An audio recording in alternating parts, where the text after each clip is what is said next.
Okay, this is an easy one. Are dogs or cats better? Cats. Dogs. Oh, good grief. Come on.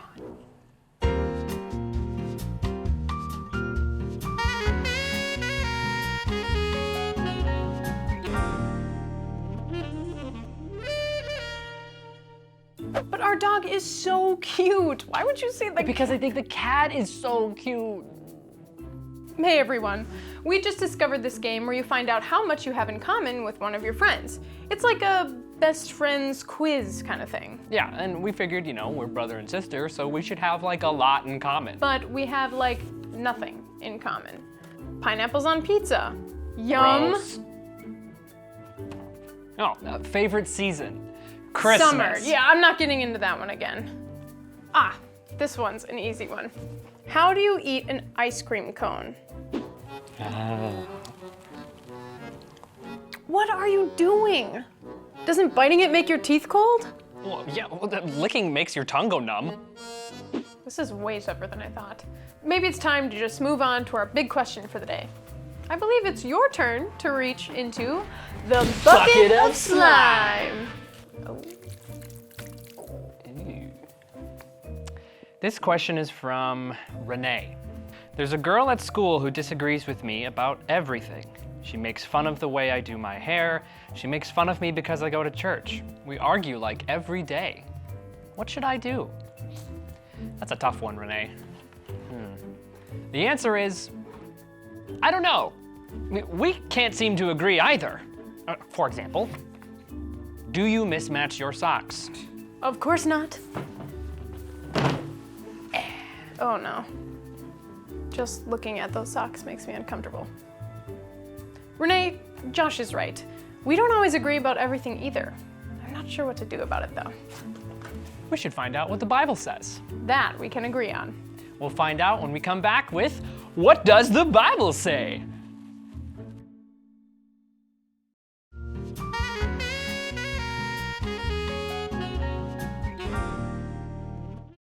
What does the Bible say? We will find out today. What does the Bible say? We will find out today. I still don't know why you wouldn't let me play the trombone. My musical abilities are exquisite. Yet another thing we disagree on.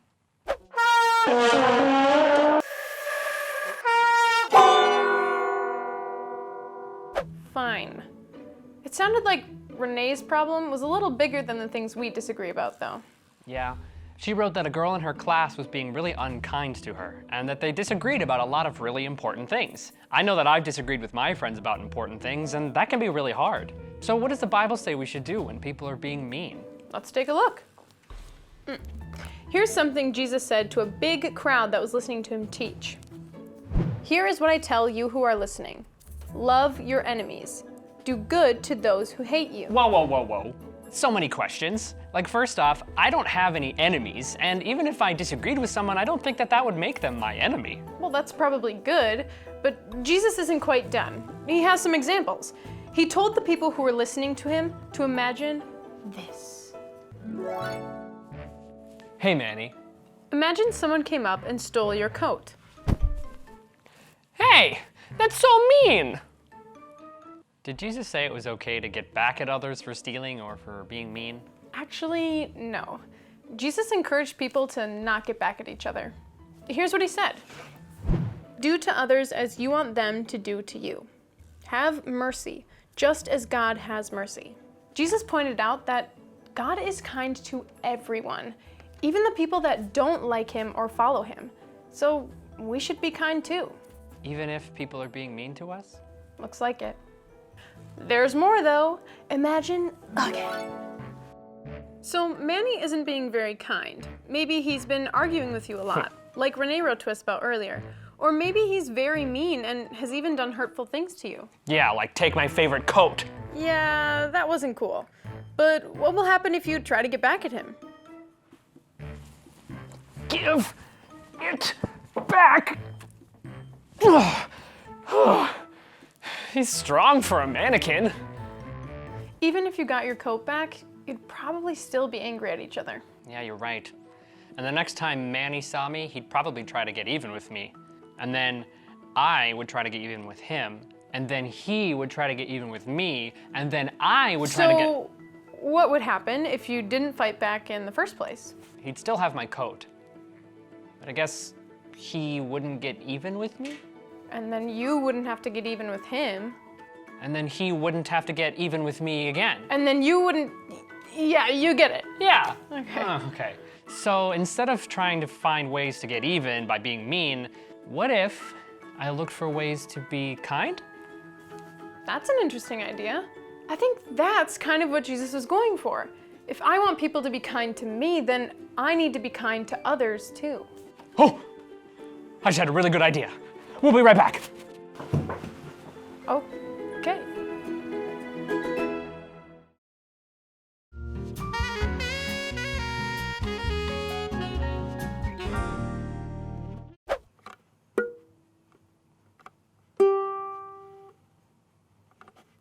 Josh has been working on something for a long time. Well, let me see it though.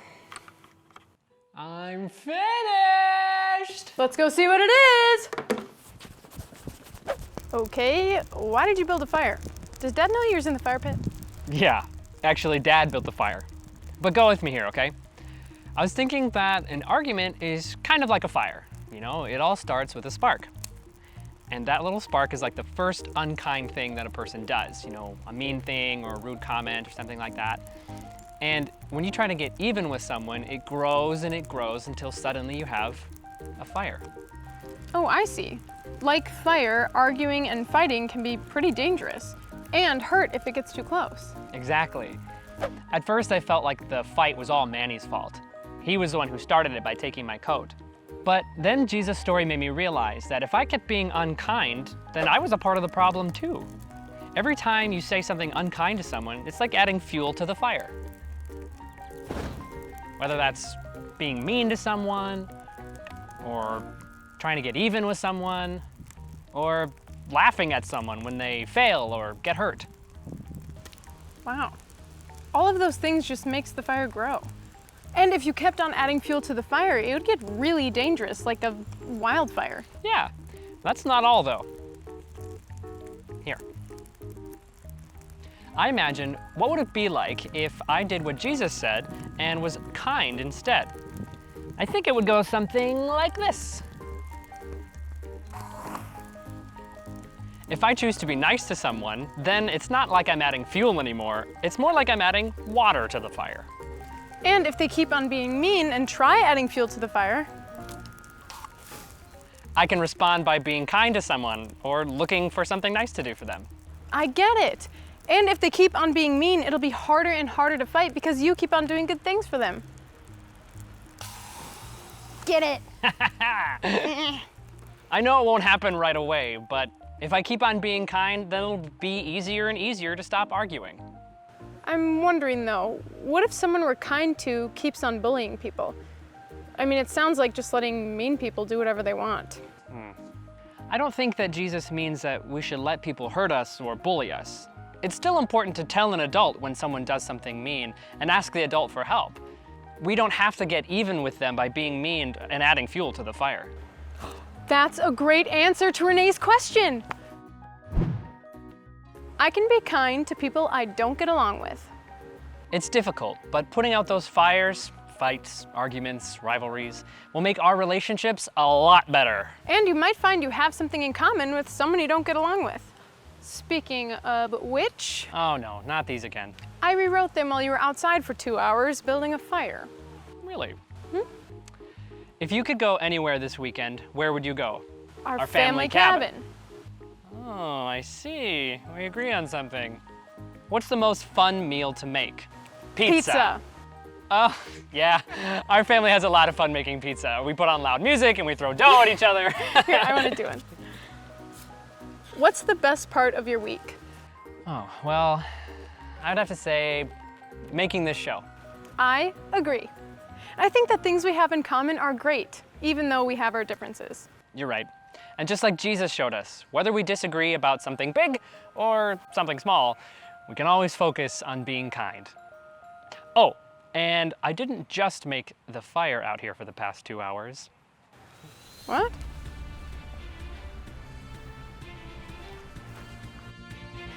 It's time for the wildest, craziest, messiest obstacle course of them all! Oh boy. We'll be back in a moment when we get ready for whatever that is.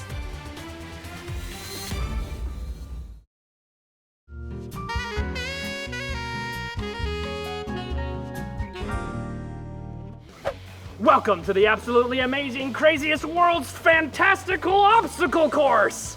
First, we will need to get a running start down our slip and slide covered in soap and fish. Then catch a water balloon without it breaking, climb up the wall while more water balloons are being thrown at us.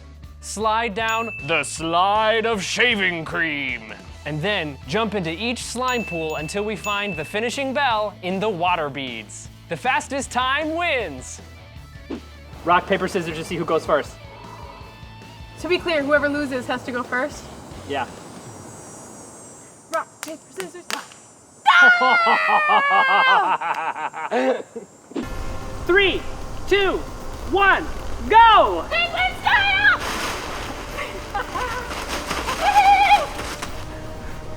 I'm ready! Yes! Oh! No! Get another one! Slide of destiny!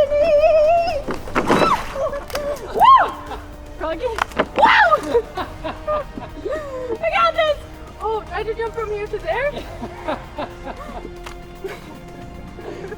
Okay. I'm kind of bumping around. This is Jumpy! Woo! There's a ball in here somewhere.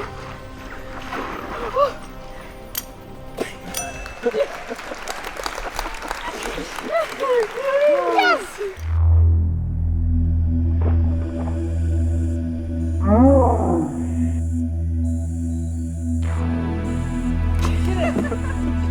This is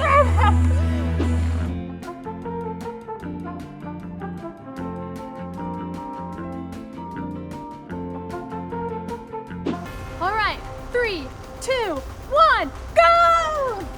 Speed, speed! Ah!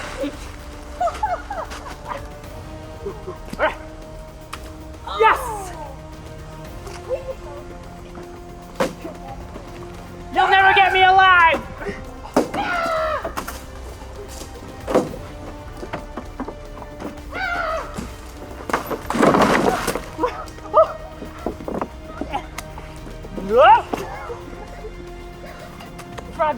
Frog. Wow, that's slippery. Okay. Where's the bell?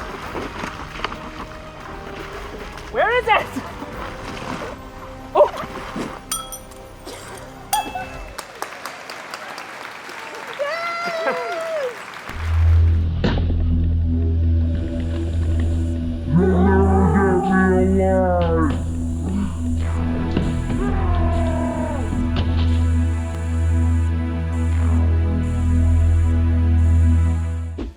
The winner, by 0.4 seconds, is Josh.